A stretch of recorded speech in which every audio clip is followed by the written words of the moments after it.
আমার তখন ১৬, তার ২৮। ১২ বছরের বড় মহিলার প্রেমে পড়েন রণজয়। সামর্থ্যের সঙ্গে সম্পর্কে আছেন, এলো জবাব। তার জীবনে প্রেম এসেছে বারবার, কিন্তু থিত হয়নি। এখন কি রণজয় সিঙ্গেল, নাকি সামর্থ্যের সঙ্গে প্রেম করছেন নায়ক? টলিউডের তারকা রণজয় বিষ্ণুর প্রেম জীবন গত বছর থেকেছে চর্চার কেন্দ্রে। প্রাক্তন প্রেমিকা সৈনীর বিয়ের পরপরই নায়কের বিরুদ্ধে একরাশ অভিযোগ নিয়ে হাজির হন তার একাধিক প্রাক্তন প্রেমিকা। সেই বিতর্ক এখন খানিক থিত হয়েছে। একটা সময় সৈনীর সঙ্গে মাখো মাখো সম্পর্ক ছিল রণজয়ের, লিভ-ইনও করেছেন তারা।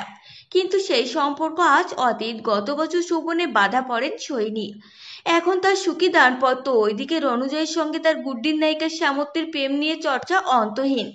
রণজয়ের জীবনে প্রথম প্রেম কে? সম্প্রতি সেই নিয়ে একটি সাক্ষাৎকারে মুখ খোলেন নায়ক। স্কুল জীবনে প্রেম কড়া নেড়েছিল রণজয়ের দরজায়। অভিনেতা বলেন, আমার অভিনয়ে আসার আগে বড়সড় প্রেম হয়েছে। আমার তখন ১৬, তার তখন ২৮। আমি পড়ি, উনি পড়ান। তবে আমার স্কুলে নয়, অন্য স্কুলে ইতিহাস পড়াতেন। আমি ওনাকে অন্যভাবে চিনতাম। ছোট থেকেই দেখেছি আমাদের এলাকায়। যদিও সেই প্রেম কি একতরফা ছিল নাকি দুই তরফা তা স্পষ্ট করেননি রণজয়।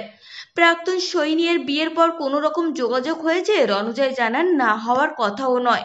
সৈনির সঙ্গে তার সম্পর্ক নিয়ে কথা বলতে আগ্রহী না হলেও রণজয় জানান, সৈনির মতো ভালো অভিনেত্রীর সঙ্গে ভবিষ্যতে কাজ করতে অসুবিধা হবে না তার।